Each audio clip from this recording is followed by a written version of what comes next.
안녕하세요. 노동법의 정서 임놈 고놈입니다. 네, 오늘의 영상은 내 급여를 직접 계산하는 방법입니다. 보통 실무적으로 급여 계산을 할 때 보면 두 가지 케이스가 있는데요. 네. 첫 번째로는 내가 일하기로 정한 시간과 그다음에 시급 이 두 가지가 정해져 있는 경우입니다. 네.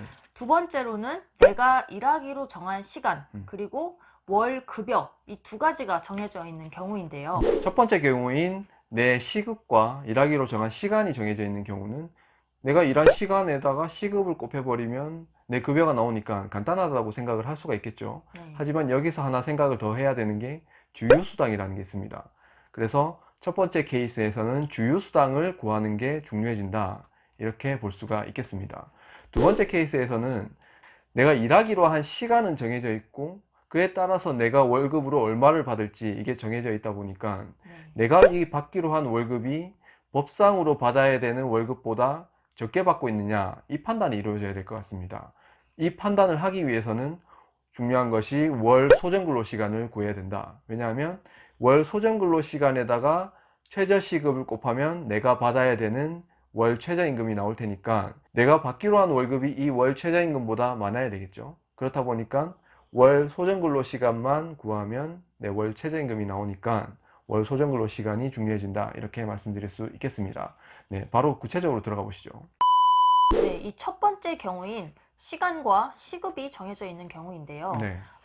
앞서 말씀드렸다시피 시간 곱하기 시급만 하면은 그 급여가 나오기 때문에 중요한 것은 주휴수당을 계산하는 거라고 말씀을 드렸잖아요. 네, 그럼 바로 주휴수당 계산법부터 들어가 보겠습니다. 법상으로 일정한 요건을 갖춘 근로자에게 일주일에 하루의 유급 주휴일을 부여하도록 되어 있습니다. 네. 그런데 1일 8시간, 일주 40시간 일하는 근로자 같은 경우에는 1일 유급 주휴일을 부여할 때 하루에 8시간 일하는 근로자이기 때문에 유급 주휴일을 부여할 때도 8시간에 해당하는 그런 유급 주휴일을 부여하게 됩니다. 네. 그렇기 때문에 하루 일을 하지 않더라도 유급 처리되는 급여는 시급 곱하기 8시간이라고 보면 되겠습니다. 네. 그런데 일주 40시간보다 적게 일하는 근로자 같은 경우에 똑같이 8시간 처리를 해주게 되면은 평등하지가 않잖아요. 네. 그렇기 때문에 아까 말씀드렸던 8시간 곱하기 시급 여기에다가 뒤에 추가적으로 수식이 조금 더 붙습니다. 네. 그거는 일주 소정근로시간 나누기 40인데요. 40시간보다 적게 일하는 근로자 같은 경우에는 이 일주 소정근로시간이라는 요 항목에 자신의 소정근로시간을 대입을 해서 비례해서 주휴수당을 구할 수 있게 됩니다. 네. 네, 그러면 바로 예시로 한번 들어가 보겠습니다. 저희가 예시를 세 가지를 준비를 해봤습니다. 첫 번째 예시로는 하루 3시간씩 근로를 하는데 5일을 출근하는 근로자는 어떻게 되느냐, 두 번째로는 하루 4시간씩 5일을 출근하는 근로자는 어떻게 되느냐, 세 번째로는 하루 8시간씩 5일을 출근하는 근로자는 어떻게 되느냐. 네, 이거를 한번 구해 보겠습니다. 네, 우선 여기서 말하는 근로시간은 휴게 시간은 제외한 시간이다, 이거를 좀 주의를 해 주시고요. 그 다음에 바로 구해 보겠습니다. 첫 번째 케이스는 일주 소정 근로 시간이 15시간입니다. 그래서 주휴 수당을 구해 보면요, 시급 곱하기 8 곱하기 15 나누기 40이 되겠습니다. 그러면 일주 주휴 수당이 나온다, 이렇게 보시면 되겠고, 만약에 최저임금 기준으로 구한다 라고 하면 8,350원 곱하기 8 곱하기 15 나누기 40을 하면 일주 주휴수당 금액이 나온다고 보시면 되겠습니다. 두 번째 케이스로는 하루 4시간씩 주 5일을 출근을 하는 근로자는 일주 소정 근로 시간이 20시간입니다. 맞죠? 그러니까 시급 곱하기 8 곱하기 20 나누기 40을 하면 일주 주휴수당 금액이 나올 거고요. 또 만약에 시급이 최저임금이다 라고 하면 8,350원 곱하기 8 곱하기 20 나누기 40을 하면 일주 주휴수당 금액이 나온다고 보시면 되겠습니다. 세 번째 케이스는 가장 보편적인 케이스죠. 네, 하루 8시간씩 주 5일을 일하는 근로자는 다들 아시다시피 일주 소정 근로 시간은 40시간입니다. 따라서 시급 곱하기 8 곱하기 40 나누기 40, 여기서 40 나누기 40은 1이죠. 그렇다 보니까 통상의 일주 40시간 근로자는 시급 곱하기 8이 일주 주휴수당이다, 이렇게 나오게 되는 겁니다. 네, 그러면 다시 한번 정리를 해보겠습니다. 네. 첫 번째 케이스인 시급과 시간이 정해져 있는 경우인데요. 네. 이 경우에서는 두 가지를 구해야 되죠. 첫 번째로 내가 일하기로 정한 시간에다가 내가 받기로 한 시급을 곱하면 급여가 나오게 됩니다. 네. 두 번째로는 주휴수당을 구해야 하는데요. 주휴수당 계산 방법은 저희가 앞서 말씀드린 이 화면에 수식에 대입을 해서 주휴수당을 구하면 되겠습니다. 네. 그런데 여기서 주의하셔야 할 점이 이게 한 달에 일수도 다르고 한 달에 주요일이 4번 포함되느냐 아니면 5번 포함되느냐 이런 게 달라지기 때문에 네. 매월의 급여가 달라질 수가 있습니다. 그러니까 매월 근로하는 일수도 다르니까 그에 따른 실근로에 대한 금액도 다를 거고, 주 휴일도 예를 들면 일요일을 주휴일로 했을 때 일요일이 4번 포함된 달도 있을 거고 5번 포함된 달도 있을 테니까 주휴수당 금액도 계속 변동이 될 거다, 이 말씀을 하시는 거죠. 네, 여기에서 중요한 거는 실제로 일한 시간, 그 다음에 실제로 주요일이 몇 번 포함되어 있느냐 이런 것들을 반영을 하기 때문에 네. 이렇게 월 급여가 달라진다라고 보시면 되겠습니다. 네. 네, 두 번째 케이스인 시간과 나의 월급이 정해져 있는 경우인데요. 네. 이거는 앞서 말씀드렸듯이 월 소정근로 시간을 구하는 것이 중요하다라고 네. 이렇게 말씀을 드렸죠. 네. 수식으로 한번 보시면 네. 나의 월 급여는 월 소정근로 시간 곱하기 시급이 됩니다. 네. 그런데 저희가 여기서 법상 최저 기준을 구할 거기 때문에 이 시급에는 최저 시급을 대입을 할 거고요. 네. 그렇기 때문에 월 소정근로 시간만 구하게 되면 월 소정근로 시간 곱하기 최저시급에서 내가 받아야 하는 월 최저급여가 나오게 되는 거죠. 네. 이때 여러분들은 내 월 최저급여를 구할 수 있으니까 네. 내가 받기로 한 월급과 비교를 해보시면 내가 최저보다 많이 받고 있는지 적게 받고 있는지를 아실 수 있게 됩니다. 네, 그럼 월 소정근로 시간을 한번 바로 구해보시죠. 매월 28일이 있는 달도 있고 30일이 있는 달도 있고 31일이 있는 달도 있는데 월급은 고정이죠. 그 말은 바로 1년을 기준으로 해서 평균을 내버린다는 말입니다. 따라서 월 소정근로시간도 1년 기준으로 해서 월 평균 소정근로시간이 된다, 이런 결론이 나오겠습니다. 그럼 바로 월 평균 소정근로시간, 즉 월 소정근로시간을 한번 구해보겠습니다. 이 월 소정근로시간을 구할 때는 두 가지만 기억하시면 됩니다.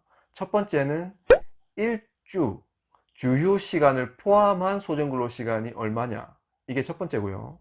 두 번째는 월 평균 소정근로 시간이다 보니까 월 평균 몇 주가 되느냐, 네, 이거를 구해서 두 가지를 곱하면 월 평균 소정근로 시간이 나오겠다, 이런 결론이 나오겠죠.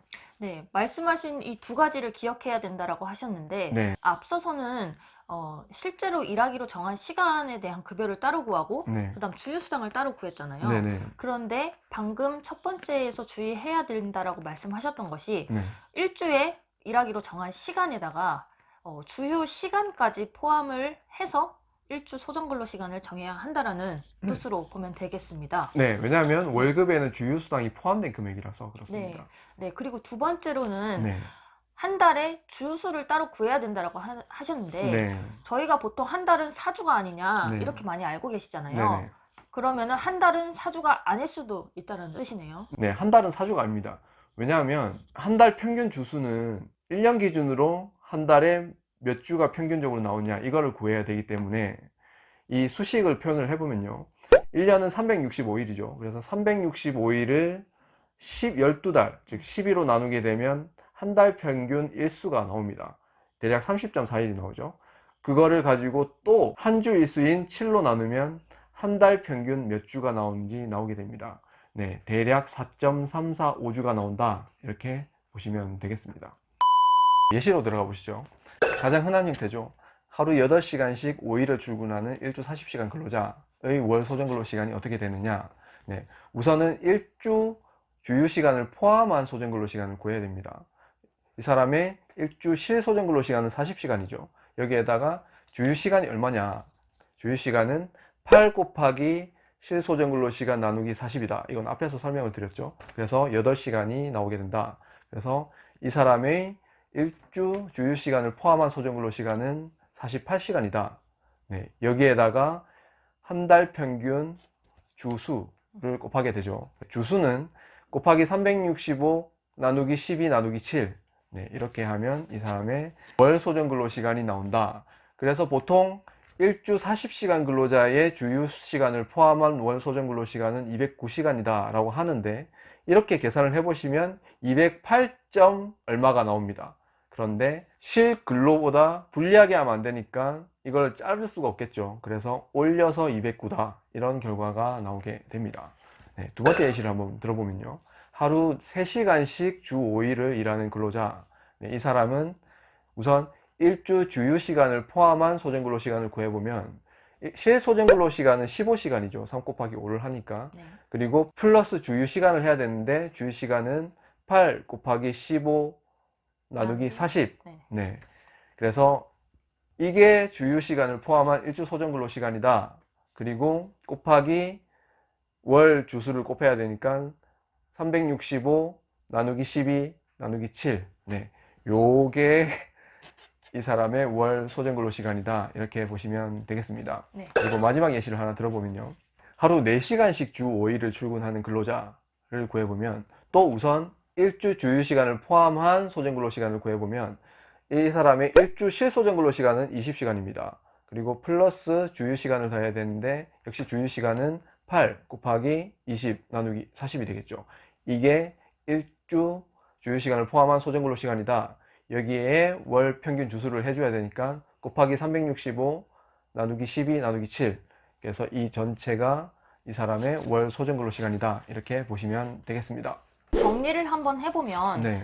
시간과 월급이 정해져 있는 사람의 경우에는 월 소정 근로시간 구하는 것이 중요하다라고 말씀을 드렸습니다. 네. 월 소정 근로시간 구하는 방법에 대해서는 앞서서 충분히 설명을 드렸죠. 네. 일주 주유 시간을 포함한 소정 근로시간 곱하기 한 달의 주수, 이거를 계산을 해보면 뭐 4.345주가 이렇게 나오게 되는데, 네. 4.345 이렇게 해버리게 되면 정확한 수치가 나오지 않기 때문에 네. 아까 말씀드렸던 365 나누기 12 나누기 7 이렇게 한번 해보시면 되겠습니다. 네. 네, 그렇게 해서 월 소정 근로시간을 구하고 그 다음에 시급, 최저 시급을 한번 구해보면은 내가 받아야 하는 월 최저 급여가 나오게 됩니다. 네. 그러면은 내가 받기로 한 급여가 최저보다 적은지 많은지를 알 수 있겠죠. 네. 또는 역으로 내가 받기로 한 급여를 나누기 해서 나의 월 소정 근로시간으로 해보게 되면은 나의 시급이 얼마인지를 구할 수가 있게 됩니다. 네.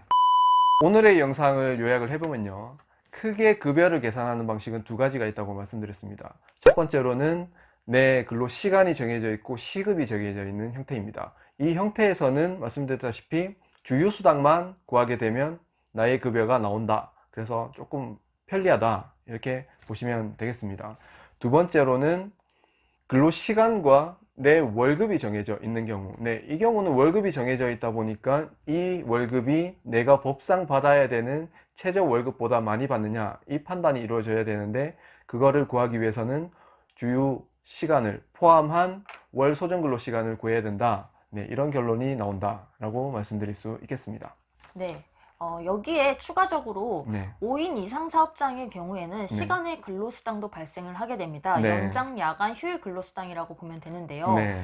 이 부분에 대한 영상은 저희가 따로 다뤄드렸기 때문에 네. 이 영상을 한번 참고를 하시면 되겠습니다. 네, 이 정도 설명을 해드렸으면 내 월급을 어느 정도 계산을 할 수 있을 거라고 생각을 합니다. 네, 오늘도 유익한 영상이 되셨기를 바랍니다. 감사합니다. 감사합니다.